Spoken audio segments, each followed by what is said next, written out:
गया था। अनुच्छेद 330 में, अनुच्छेद 330 में प्रत्येक राज्य में लोकसभा की सीटों का निर्धारण परिसीमन आयोग द्वारा किया जाता है। प्रत्येक राज्य में लोकसभा की सीटों का निर्धारण परिसीमन आयोग द्वारा किया जाता है। इस परिसीमन को किस वर्ष तक रोक दिया गया है? 2026 तक। इस परिसीमन आयोग को 2026 तक रोक दिया गया है। संविधान में मंत्रिमंडल शब्द का एक ही बार प्रयोग हुआ है। संविधान में मंत्रिमंडल शब्द का एक ही बार प्रयोग हुआ है। किस अनुच्छेद के अंतर्गत है ये? अनुच्छेद 352(3) में। अनुच्छेद 352(3) में। पंचायती राज प्रणाली किस सूची में है? पंचायती राज प्रणाली किस सूची में है? राज्य सूची में। पंचायती राज सर्वप्रथम लागू हुआ, इसको बताइए कोई? पंचायती राज सर्वप्रथम लागू हुआ था किस राज्य में? राजस्थान। राजस्थान के नागौर। जी सर, जी। नेक्स्ट है, संघ लोक सेवा आयोग के कार्यों का उल्लेख किस अनुच्छेद में है? संघ लोक सेवा आयोग के कार्यों का उल्लेख किस अनुच्छेद में है? 320। भारतीय संसद के दोनों सदनों की संयुक्त बैठक की अध्यक्षता कौन करता है? लोकसभा अध्यक्ष। भारत के राष्ट्रपति व उपराष्ट्रपति दोनों के कार्यालय अगर शून्य है तो उनके कार्यों को कौन संपन्न करेगा? इसका आंसर बता दीजिए। क्वेश्चन नंबर रिपीट कीजिए। ठीक है। भारत के राष्ट्रपति व उपराष्ट्रपति दोनों के कार्यालय शून्य है सर्वोच्च तो न्यायालय। उनके कार्यों को कौन संपन्न करेगा? सर्वोच्च न्यायालय के न्यायाधीश। बिल्कुल सही। नेक्स्ट है, एक राष्ट्रीय दल को कम से कम कितने राज्यों में मान्यता प्राप्त दल होना आवश्यक है? एक राष्ट्रीय दल को कम से कम कितने राज्यों में मान्यता प्राप्त दल होना आवश्यक है? 4। कम से कम 4। केंद्रीय मंत्रिमंडल को किन परिस्थितियों में त्याग पत्र देना पड़ता है? केंद्रीय मंत्रिमंडल को किन परिस्थितियों में त्याग पत्र देना पड़ता है? बहुमत खोने पर। बहुमत खोने पर। भारत के नागरिकों को निःशुल्क कानूनी सहायता किस अनुच्छेद के अंतर्गत प्रदान की जाती है? इसे बता दीजिए। भारत के नागरिकों को निःशुल्क कानूनी सहायता किस अनुच्छेद के अंतर्गत प्रदान की जाती है? इसका आंसर बताइए कोई?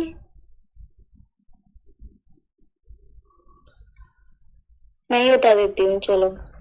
Article 39A। आर्टिकल 39A के तहत भारत के किसी भी नागरिक को कानूनी सहायता दी जा सकती है।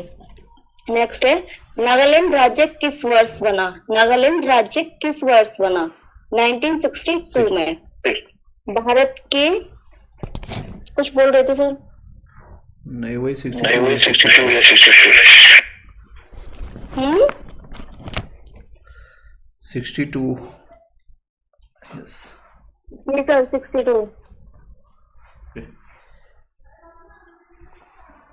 नेक्स्ट है, भारत के उपराष्ट्रपति का निर्वाचन। भारत के उपराष्ट्रपति का निर्वाचन लोकसभा राज्यसभा के सदस्यों द्वारा किया जाता है। भारतीय संविधान कब से क्रियान्वित हुआ? भारतीय संविधान कब से क्रियान्वित हुआ? जनवरी 1950 से। जनवरी 1950 से। मौलिक कर्तव्य लिए गए हैं सोवियत संघ से। विश्व मानवाधिकार दिवस। विश्व मानवाधिकार दिवस कब मनाया जाता है? 10 दिसंबर को। संविधान सभा का प्रथम अधिवेशन हुआ था नई दिल्ली में। प्रथम संविधान संशोधन अधिनियम संबंधित है, ये कुछ राज्यों के कृषि भूमि सुधार से। प्रथम संविधान संशोधन अधिनियम संबंधित है राज्यों के कृषि भूमि सुधार से। तमिलनाडु के नाम से मद्रास राज्य कब पुनः नामित हुआ था? तमिलनाडु के नाम से मद्रास राज्य कब पुनः नामित हुआ था? 1968 में। यदि किसी राज्य के राज्यपाल की मृत्यु अथवा पद त्याग हो तो सामान्यतः नए राज्यपाल की नियुक्ति होने तक कौन उनका कार्यभार संभालते हैं? हाई कोर्ट का चीफ जस्टिस, हाई कोर्ट का चीफ जस्टिस। जिला न्यायाधीशों की नियुक्ति, तैनाती एवं पदोन्नति के विषय में राज्यपाल किससे सलाह करते हैं? जिला न्यायाधीशों की नियुक्ति, तैनाती एवं पदोन्नति के विषय में राज्यपाल किससे सलाह करते हैं? उच्च न्यायालय के न्यायाधीश से। किसी भारतीय राज्य की प्रथम महिला राज्यपाल कौन थी? बताइएगा कोई? सरोजिनी नायडू। सरोजिनी नायडू। हाँ, सरोजिनी नायडू सही जवाब। भारत में राष्ट्रीय आय की गणना की जाती है। भारत में राष्ट्रीय आय की गणना की जाती है केंद्रीय सांख्यिकी संगठन के द्वारा। गवर्नमेंट ऑफ इंडिया एक्ट 1935 द्वारा केंद्रीय संसद के उच्च सदन में बिहार को कितनी सीट मिली थी? 8। मुस्लिम लीग का प्रत्यक्ष कार्य दिवस, मुस्लिम लीग का प्रत्यक्ष कार्य दिवस की घोषणा के द्वारा बिहार में पूर्ण हड़ताल कब हुई थी? ये हुई थी 16 अगस्त 1946 को। नेक्स्ट है, जयप्रकाश नारायण ने अपनी जनसेवा के लिए, जयप्रकाश नारायण ने अपनी जनसेवा के लिए मैग्सेसे अवार्ड कब प्राप्त किया था? 1965 में, 1965 में। The wings of fire and autobiography लिखी है, the wings of fire and autobiography लिखी है एपीजे अब्दुल कलाम ने। नेक्स्ट है, किसी व्यक्ति की अवैध हिरासत के बाद, किसी व्यक्ति की अवैध हिरासत के बाद कौन सी रिट जारी होती है? बंदी प्रत्यक्षीकरण, बंदी प्रत्यक्षीकरण। इतना ही था सबक। Okay, next.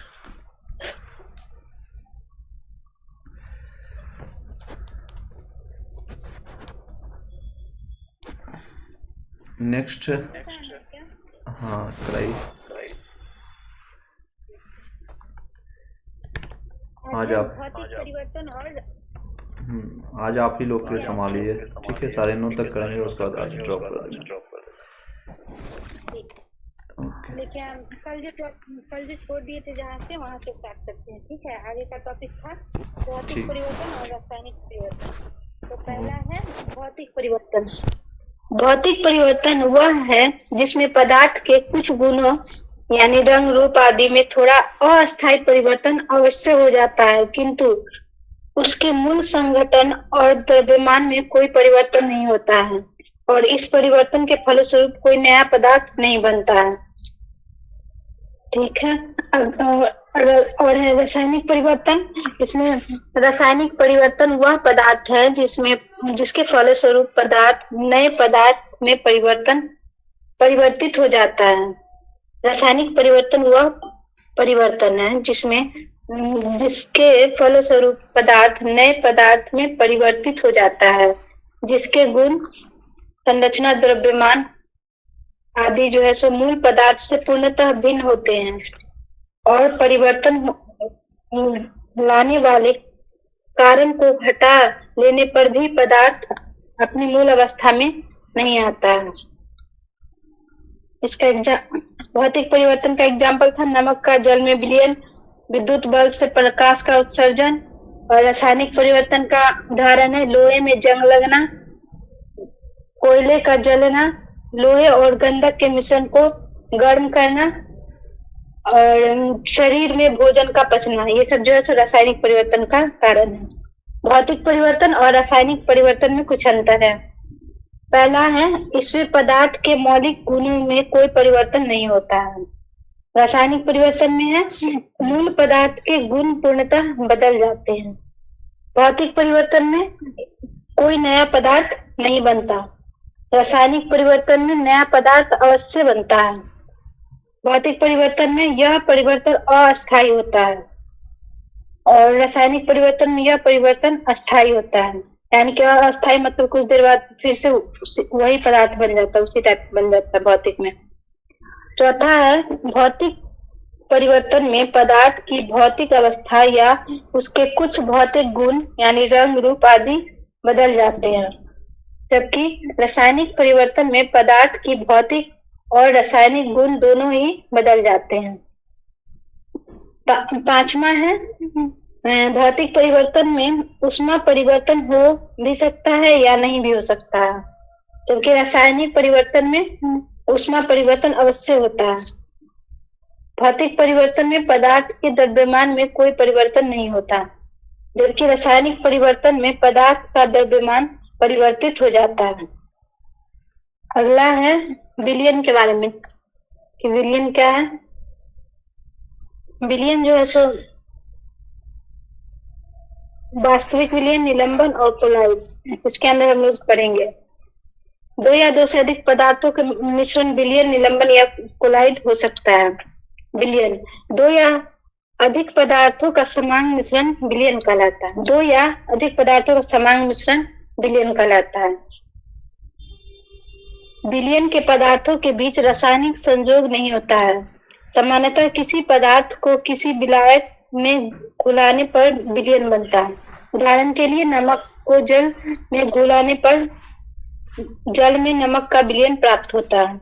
इसी प्रकार अमोनियम क्लोराइड, कॉपर सल्फेट को जल में घुलाने पर क्रमशः अमोनियम क्लोराइड और कॉपर सल्फेट का विलयन जल में बनते हैं। पहला है विलायक। विलायक जिस द्रव में किसी पदार्थ को घुलाया जाता है उस द्रव को विलायक कहते हैं। विलयन में विलायक परिक्षेपण माध्यम कहलाता है। अगला है विलेय। जो पदार्थ द्रव में घुलकर विलयन बनाता है वह विलेय कहलाता है। सामान्यतः विलयन में जो पदार्थ कम मात्रा में रहता है उसे विलेय और जो अधिक मात्रा में रहता है उसे विलायक कहते हैं। अगला है जलीय विलयन। किसी पदार्थ को जल में घुलाकर जो विलयन बनता है उसे जलीय विलयन कहते हैं। यानी जो जल में घुलकर विलयन बनता है उसे जलीय विलयन कहते हैं। अगला है अजलीय विलयन। कुछ ऐसे पदार्थ है जो जल के अतिरिक्त अन्य द्रव्यों में घुलकर विलयन बनाते हैं, उसे अजलीय विलयन कहते हैं। ऐसे द्रव्यों में अल्कोहल, एसीटोन, कार्बन टेट्राक्लोराइड और कार्बन डाइसल्फाइड मुख्य हैं। अगला है वास्तविक विलयन। वास्तविक विलयन पूर्णतः समान होता है। इसमें विलेय के कण विलायक के कणों के मध्य स्थित रिक्त स्थानों में प्रविष्ट कर जाते हैं, जैसे नमक, चीनी, सोडा का जलीय विलयन और सिरका। ये सब जो है सो वास्तविक विलयन के उदाहरण हैं। विलयन के प्रमुख गुण। विलयन स्वच्छ एवं पारदर्शी होता है। दूसरा, विलयन को कुछ समय तक स्थिर छोड़ देने पर भी विलेय के कण नीचे नहीं बैठते। तीसरा, विलयन समांग होता है। चौथा, विलयन के अवयवों को छानकर पृथक नहीं किया जा सकता। छठा, विलयन के कणों का व्यास 10⁻⁻8 सेंटीमीटर के क्रम में होता है।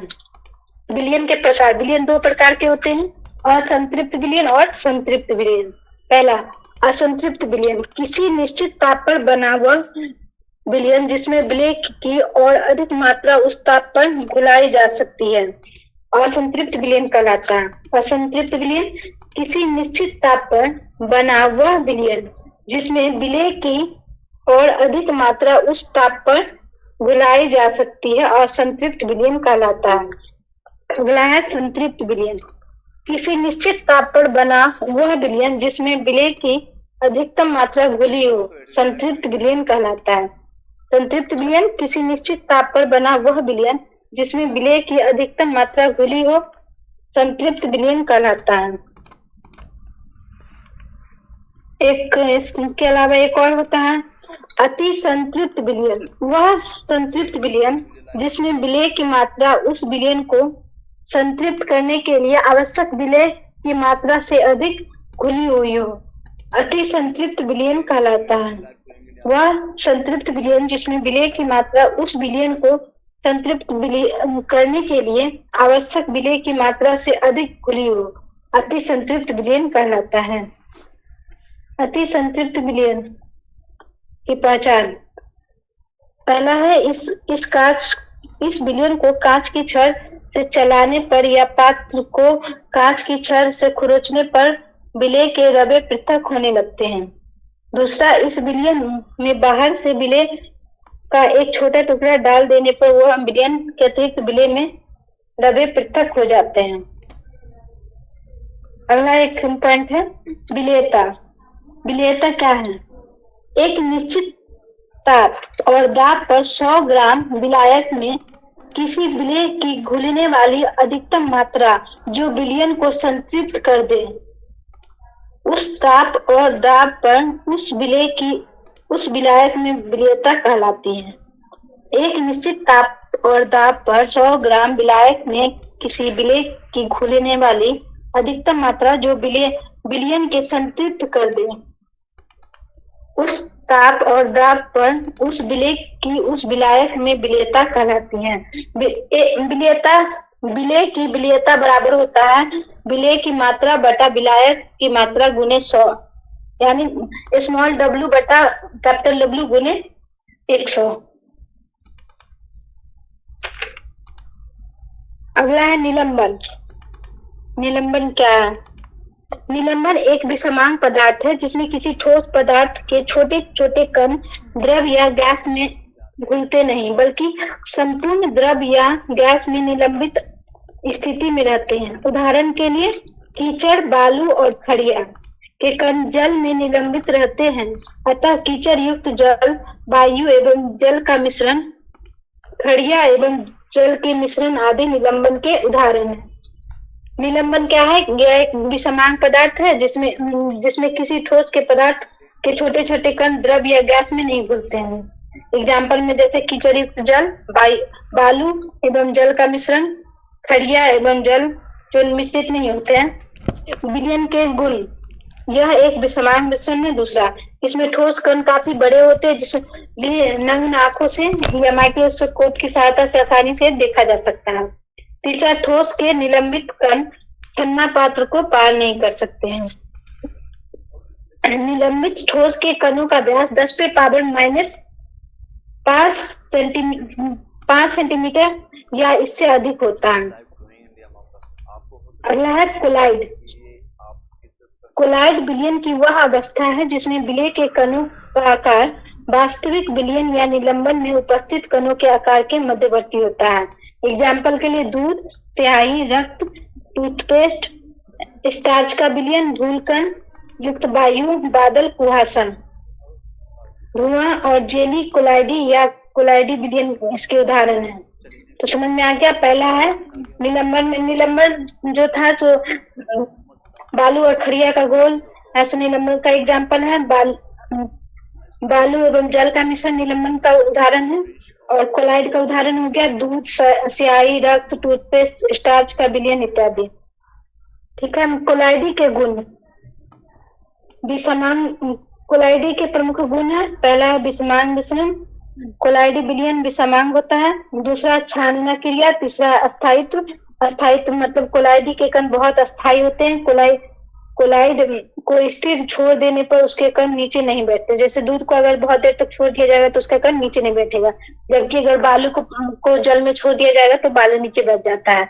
इसलिए कोलाइड का एक ऐसा ये भी गुण है कि वो नीचे नहीं बैठता है। अगला है कणों का आकार। कोलाइड के कणों का आकार 10 पे पावर माइनस 7 सेंटीमीटर से 10 पे पावर माइनस 5 सेंटीमीटर के बीच होता है। एक है अगला ब्राउनी गति। तो ब्राउनी गति है कोलाइडी विलयन के अंतर्गत कोलाइड के कण तेरे मेरे मार्ग से होकर अनवरत गमन करते रहते हैं, इसे ब्राउनी गति कहा जाता है। कोलाइडी विलयन के अंतर्गत कोलाइड के कण तेरे मेरे मार्ग से होकर अनवरत गमन करते रहते हैं, उसे ब्राउनी गति कहते हैं। कोलाइड के कणों का विलायक के कणों के साथ टक्कर होते रहने से ब्राउनी गति उत्पन्न होती है। अगला है टिंडल प्रभाव। छठा, ये सब जो है सो कोलाइड का ही गुण है। ठीक है। टिंडल प्रभाव और ब्राउनी गति। टिंडल प्रभाव है किसी प्रकाश पुंज को एक कोलाइडी विलयन से होकर प्रवाहित करने पर किरण पथ पारभाषित हो जाता है।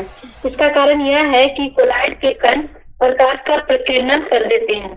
ये कण सूक्ष्म प्रकाश बिंदु के रूप में अनियमित रूप से गमन करते हुए दिखाई पड़ते हैं। यह घटना टिंडल प्रभाव कहलाती है। टिंडल प्रभाव क्या होता है? किसी प्रकाश पुंज को एक कोलाइडी विलयन से होकर प्रवाहित करने पर किरण पथ पारभाषित हो जाती है। इसका कारण यह है कि कोलाइड के कण प्रकाश का प्रकीर्णन कर देते हैं। ये कण सूक्ष्म प्रकाश बिंदु के रूप में अनियमित रूप से गमन करते हुए दिखाई पड़ते हैं। यह घटना टिंडल प्रभाव कहलाती है। अगला है वैद्युत कण संचालन। किसी विद्युत क्षेत्र के प्रभाव से आवेशित कोलाइडी कणों का गमन वैद्युत कण संचालन कहलाता है। किसी विद्युत क्षेत्र के प्रभाव से आवेशित कोलाइडी कणों का गमन वैद्युत कण संचालन कहलाता है। अगला है कोलाइड के कुछ उदाहरण। कोलाइड के उदाहरण है पहला सॉल, दूसरा प्रयास, तीसरा जेल और चौथा है एरोसॉल। अब एक है वास्तविक विलयन। हाँ क्या बोलो? बाकी लोग को समझ आता है? समझ आ रहा है? कुछ क्वेश्चन पूछ लेते हैं क्या? हाँ, बीच में पूछेंगे तो सो गए होंगे लोग। ठीक है, तो आप बताइए कि बालू और एवं जल का मिश्रण किसके उदाहरण? निलंबन या कोलाइड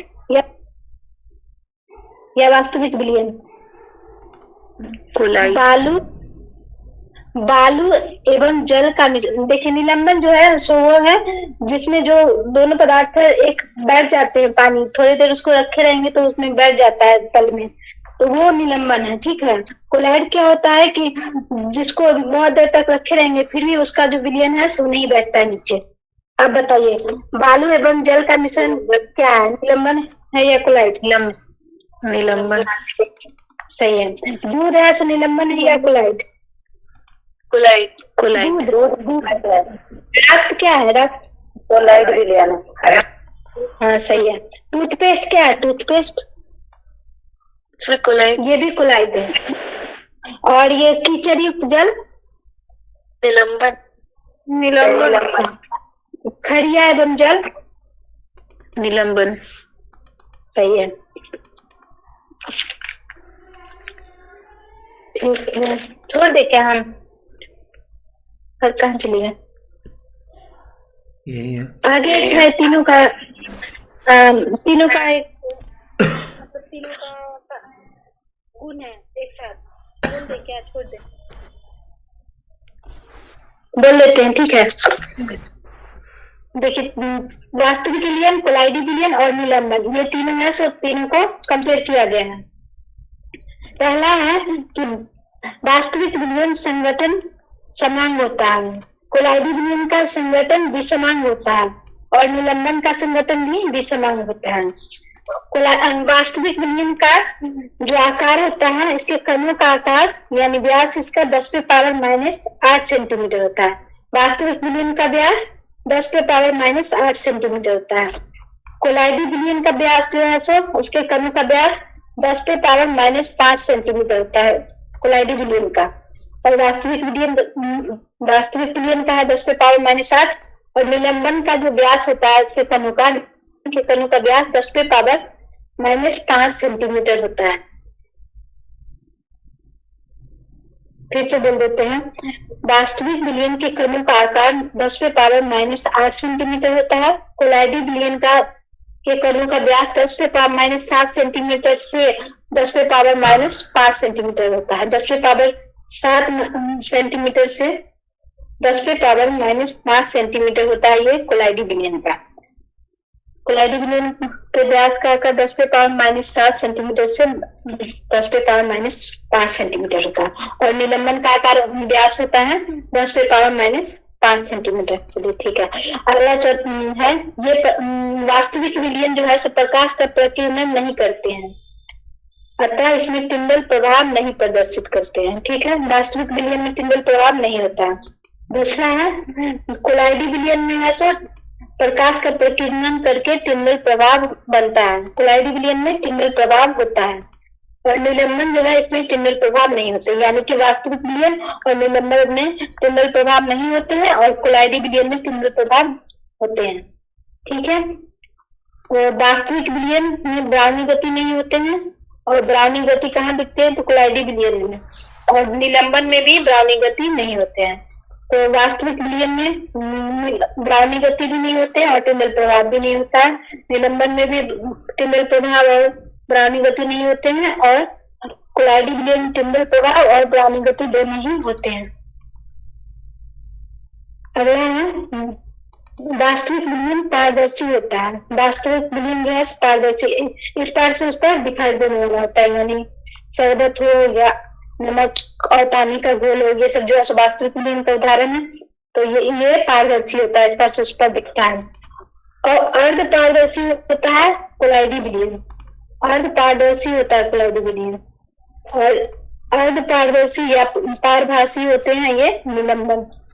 अगला है वास्तविक विलयन में विलय के कण नीचे नहीं बैठते हैं। ठीक है, वास्तविक विलयन में विलय के कण नीचे नहीं बैठते हैं। जैसे कि चीनी और पानी का शरबत होगा तो उसको कितना भी टाइम रख देंगे तो भी उसके कण जो है नीचे नहीं बैठेंगे। कोलाइडी विलयन में क्या होगा कि इसके कण नीचे नहीं, कोलाइडी विलयन में भी इसके कण नीचे नहीं बैठेंगे, क्योंकि दूध से आए इस सब के कण तो नीचे बैठते नहीं है, उसमें मिला ही रहता है पानी में, मतलब इस पानी में नहीं मिला रहता है। ये दूध और स्याही इसका एग्जाम्पल है, तो उसके कण जो है नीचे नहीं बैठते हैं।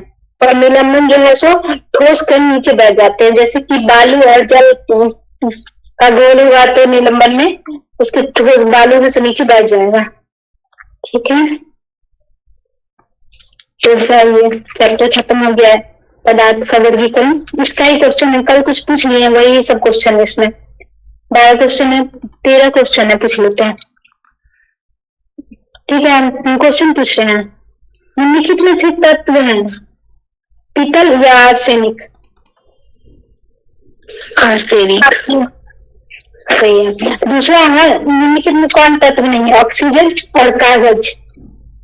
कागज। निम्नलिखित में कौन यौगिक है? पीतल या संगमरमर? पीतल। संगमरमर इसका आंसर है।